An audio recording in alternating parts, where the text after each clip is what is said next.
Daisy's gonna be causing problems. Hey friends, welcome back to the channel and welcome to the video. My name is Steven and I am a third-year dental student. It has been a while since I've just sat down and given you all an update on the way things are going in dental school. I found myself doing these videos periodically throughout the experience. They're not vlogs, they're not like day in the life videos. They're just me sitting down and talking about how things have been going. And this felt like a really good time to do it because this semester has been a lot of hard work. I kind of feel like a broken record when I talk about dental school because it seems that throughout the process, I've continually one-upped myself as I've talked about how difficult things have been. It's always harder than it was last time. And I think that's just because dental school is genuinely a ramp in difficulty. But I will say that the difficulty isn't always the same. So the things that are difficult for me in my third year spring are different than the things that were difficult in my first year spring. It's just a different type of school altogether. And so I think that there's an important point to make about that. But I also do think that there is a point and merit in saying that I genuinely think things have gotten harder. But it's interesting because somebody recently asked me, why do I have the YouTube channel? Why do I make videos? What's the kind of the whole point? And genuinely, one of the main reasons is just reaching out to all of you and to giving you some sort of like look into the experience of what it's like to be in my shoes. And I've always said this, but everybody's dental school experience is going to be vastly different from the next person's. No one person is going to have the same dental school experience as what I've had. It's just not going to be that way. However, there are things that all dental students deal with. And so I think that there's maybe hopefully some positives that you can bring and take from videos like this, where I'm just being completely authentic and real and honest and just telling you how things have been. Daisy is in the background. Daisy, why? It's like every time I start, she's been sleeping for like a few hours. I go to start recording this video, she's down on the ground, chewing on a bone, messing up. But yeah, this semester has been difficult in many reasons. I've just been busy. I have been working super hard every day of every week, and it's been a lot. Like the title of the video is Long Days and Short Nights because I've had longer days than ever, and I've slept less than I probably have in probably my whole life over an extended period of time. And all of that while trying to maintain, a healthy lifestyle. I still really love fitness and I try to eat healthy, and I'm also like, I try to have a good spiritual life and a good family life and social life. All of those things I'm still trying to maintain while being super busy in school and just constantly having things to work on. It's been a lot. But there's good in that. Like, it's a good thing to be this busy, and it's a good thing to be getting through a lot of the requirements. And if you look back at some of my videos that I've made throughout this past year, throughout my D3 year, I've talked about multiple times the fact that I wanted to essentially get as much done in my D3 year in terms of graduation requirements as I could before graduation next year at this time. So we have all of these graduation requirements. It's a lot. Each specialty has a big list of things that we have to do in order to be eligible to graduate. And I looked at that list at the beginning of the semester last year in July, and I said, I'm gonna tackle as much of this as possible this year. So the objective was make D3 year suck so that D4 year doesn't have to. And there's a couple of reasons for that. Number one, I'd rather top load things. So I'd rather get things done early and then kind of enjoy later, if that makes sense. But number two, we have boards in our D4 year. Boards, we have the national boards and our state boards that we take. And those are both written exams and hands-on like dentistry clinical exams. So all of that happens in our D4 year. So we'll have that to worry about, study for, and think about. And then we also have our off-campus clinical rotations where we go to clinics in the state of Tennessee and we do dentistry for like 2 weeks at a time. Much less supervised. We do like extractions and fillings and maybe crowns and some of the other stuff that is needed in these other communities. And that is a 2 week, we have two of them. So there's two week chunks where you're off campus, you're away from school in a city a couple hours away, and you're doing work on a bunch of other people. And so those are the two like main reasons why I wanted to kind of get as much done in my D3 year as possible. But also, once again, I just didn't want to have a D4 year where I was struggling and worried about getting through to graduation. As I sit now, I'm in great shape and I should finish up. I'm not going to put a date on when I'll finish up with my graduation requirements, but I should finish up with a little bit of a room to budge there at the end of my D4 year. And in that time, I'll be able to kind of do some dentistry that I want to do rather than dentistry that I'm being forced to do based on graduation requirements, and also just enjoy my life a little bit more, have a little bit more free time, maybe spend a little bit more time on YouTube where my passion is, and just work out more and just enjoy life in general. So this semester, like clinically, it's been a little bit different than last semester. Last semester was a lot of perio and oral diagnosis.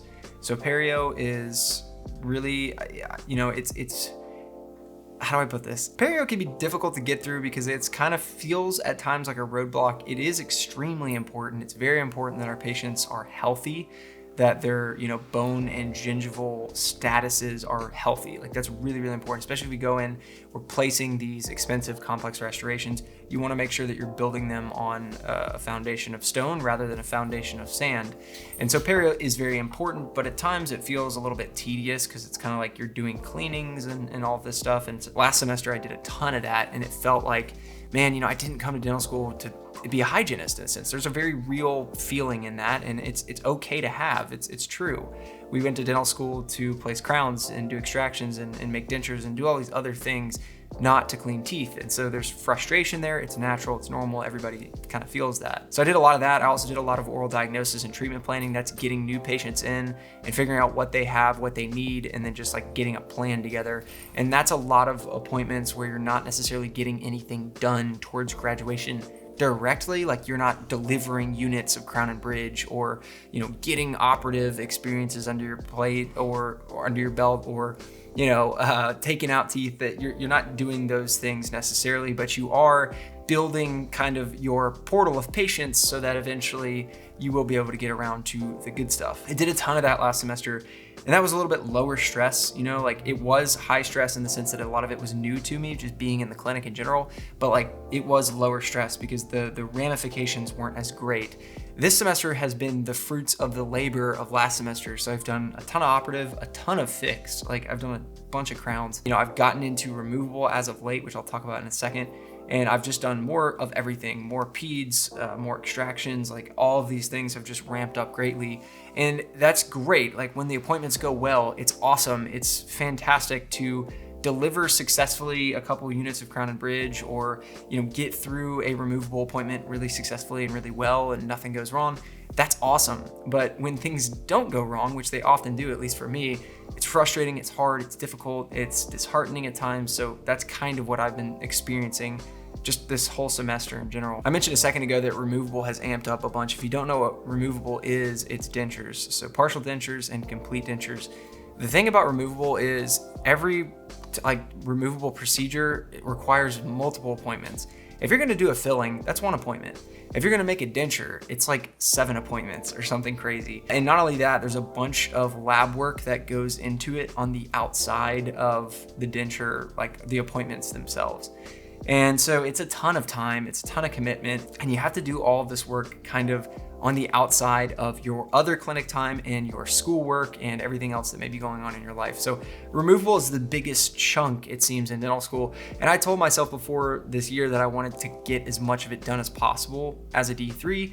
As it kind of worked out, I pushed it back a little bit more than I would have liked. And so I'm still working on some of my first cases at the moment, which I need to have done before the end of the semester. And I think I'll be fine there. But if anything comes back from the lab and it doesn't fit, then I'm gonna be in trouble, and so there's just those considerations. But removable has been a lot. Last week I did a ton of removable, multiple appointments, and all my free time on the outside was in the lab, making wax rims and pouring up casts and doing all sorts of stuff. And it's just a lot of work, but it does feel like progress once again, once you get through these things and do them successfully. On top of that, we've had school. Like school still exists. We still have courses.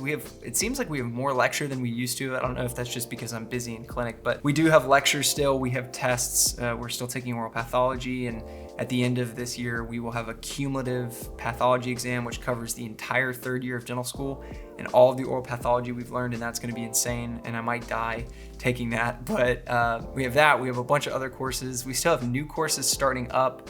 We have an exam this Friday, an exam next week. We have them pretty much every week now, which is just kind of difficult. I remember a 3rd year student last year, like when I was a D2, she was a D3. I remember hearing a student in the hall talking about this and being like, yeah, we have exams all the time. It sucks because we're trying to do all our clinic work. And I remember thinking last year, that's gonna be terrible. I'm not looking forward to that. And now here I am experiencing that directly. And it does suck, honestly, because clinic is hard. It takes so much mental and physical energy. Like I was in the clinic today from 7:30 a.m. till about 5:30 a.m. or 5:40.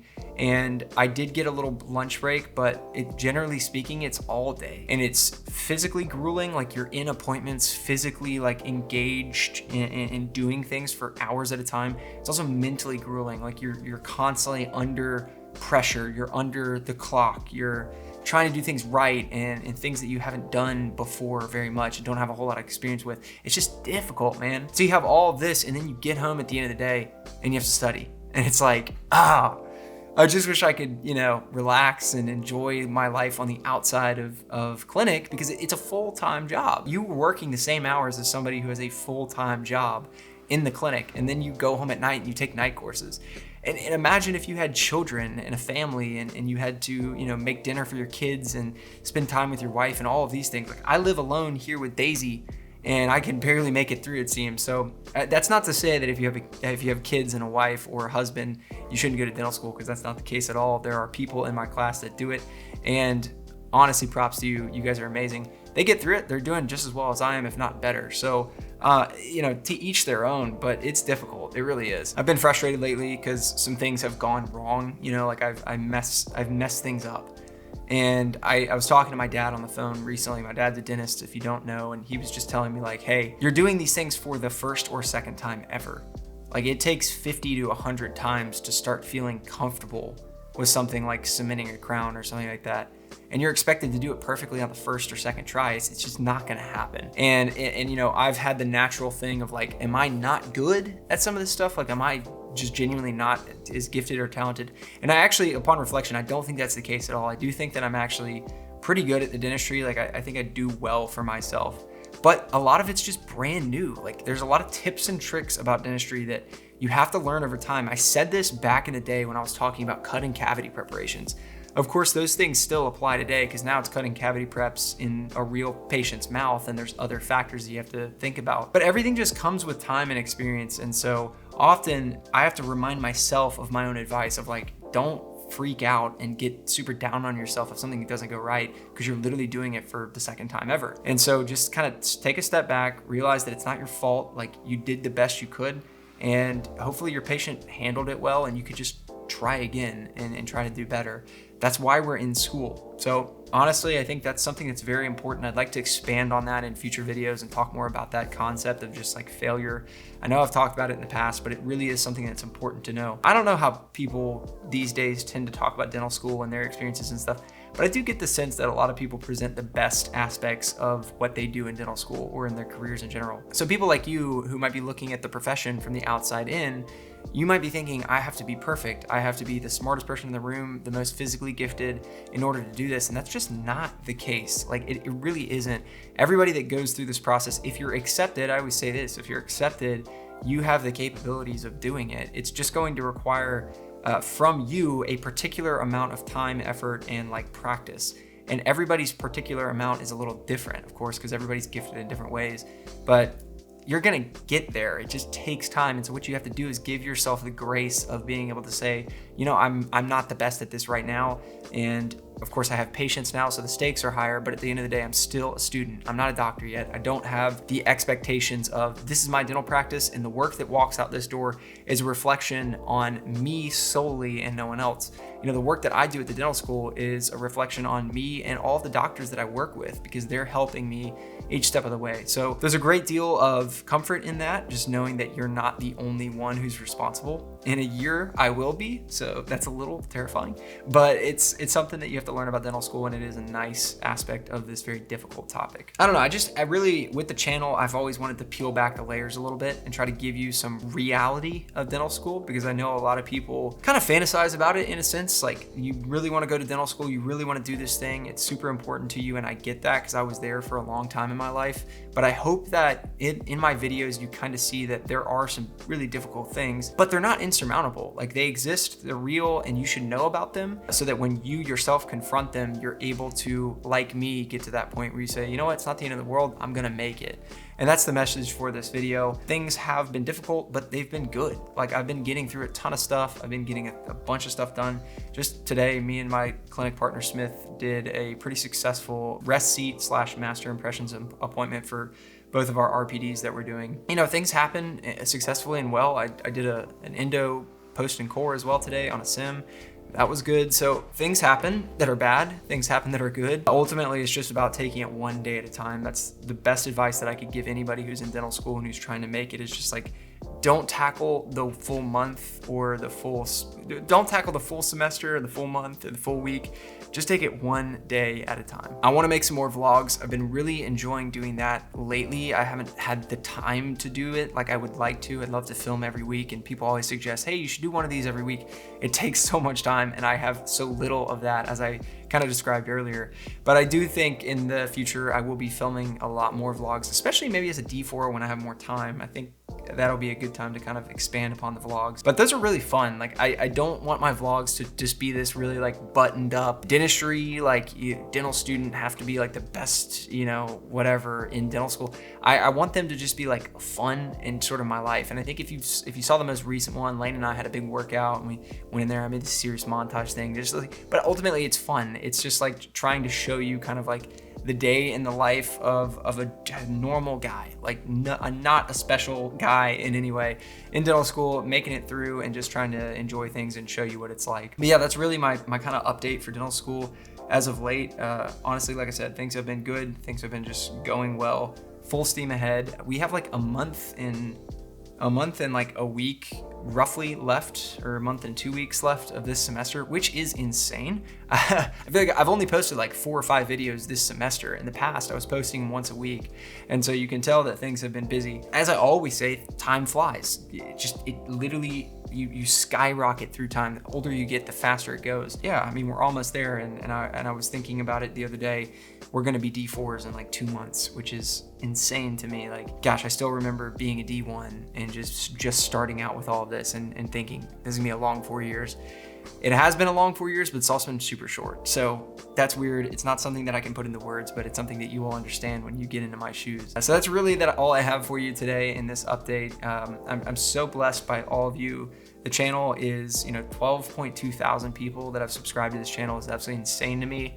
I did a lot of work on YouTube when I was under 1,000 subscribers. And so I remember very vividly, like, appreciate this time so that when you do have thousands of people, you know what it feels like to work hard in front of a couple hundred or whatever. And so I really do appreciate all of you who stop by on the channel and enjoy the content. And I really, for me personally, I've seen it a lot in my life lately. Like, more and more people at the school have noticed me and just kind of like said nice things about my videos. I've always wanted to keep this kind of close to my chest. Like, I never walk around at school and talk about it to people unless they ask. I'll be in the clinic and somebody will say, oh, you're the YouTube guy. And then somebody next to them will say, what do you mean? And they'll be like, yeah, he does YouTube videos and he's like got all this stuff. And I always like kind of just stand there awkwardly and I'm like, yeah, I do. Cause honestly, I don't want this to be me, I'm special, I'm this or that. I'm really not. I'm just a normal guy who likes to film videos. And I really do appreciate the personal experiences that I've had with all of you. I wish I had more time to answer questions and stuff, but leave any comments or questions or concerns in the comments below and I will get to them. I really do appreciate all of you. It means the world to me that you spend time, devoted towards me in a sense, but really hopefully devoted towards the craft, devoted towards the efforts of getting into dental school and going through it successfully. So I have rambled on enough and Daisy has fallen back asleep, which is incredible. Guys, I appreciate all of you. I really, really do. Thank you all for watching. And as I always say at the end of my videos, I will see you in the next one.